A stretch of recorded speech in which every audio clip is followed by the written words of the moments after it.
שלום, אני שרית אוחיון, אשתו של משה ואימא של אליעד, שנהרגו בשמחת תורה. אנחנו אירחנו אצלנו בבית בשמחת תורה חניכים של עמותת קו לחיים מרכז. מסורת שיש להם מדי שנה בבית משפחת אוחיון.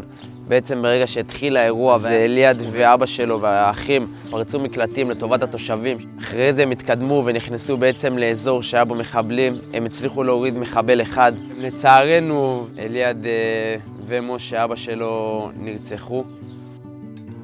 אחד המאפיינים הכי גדולים של אליעד זה הלב הענק שלו. הוא למעלה מ9 שנים מתנדב בכל מיני עמותות של ילדים עם צרכים מיוחדים ושל חולי סרטן. מהר מאוד החניכים הפכו להיות החברים שלו. יהודים, ערבים, חילונים, דתיים, תפורת הלב. הבן אדם הכי טוב שפגשתי, וכל פעם שאתה רואה אותו, הוא נותן לך את ההרגשה שכאילו אתה החבר הכי טוב שלו. הוא קנה לעצמו רכב, החשיבה שלו אוטומטית הראשונה כשהוא קנה את הרכב הייתה כמה כיסאות גלגלים אני יכול להכניס באוטו. זרימה טבעית, מאוד נעימה, מאוד מחבקת ומקבלת, תמיד בשמחה, אווירה. לצד זה את יכולה לראות אותו עם חניך כזה עדין ושברירי, שבקושי מצליח להרים את עצמו והוא מרים אותו בכזאת עדינות.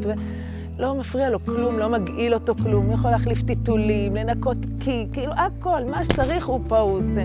בלי פוזות, בלי כלום. אחרי שמחת תורה, חשבנו איך להנציח את אליעד ולהפיץ את הטוב שהוא עשה, והדבר הראשון שקפץ לנו לראש זה בעצם להמשיך את המיזם שהוא הקים.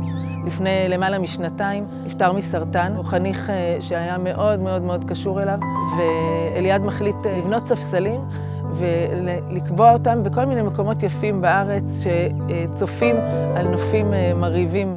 כמה אתה מאמין שתגיע בסוף לכמה ספסלים? אתה רוצה משפט כאילו אמיתי או שאתה חושב ואומר לי אני מסתלבט עליך עזוב? רק אמיתי. 80 ספסל, 100 ספסל ברחבי ישראל. אנחנו רוצים להגיע לחלום של אליעד, ל100 ספסלים.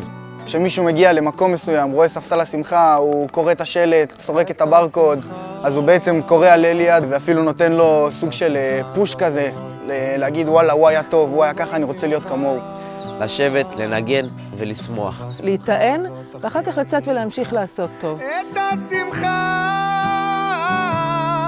את השמחה הזאת הם לא ייקחו ממך, ובשמחה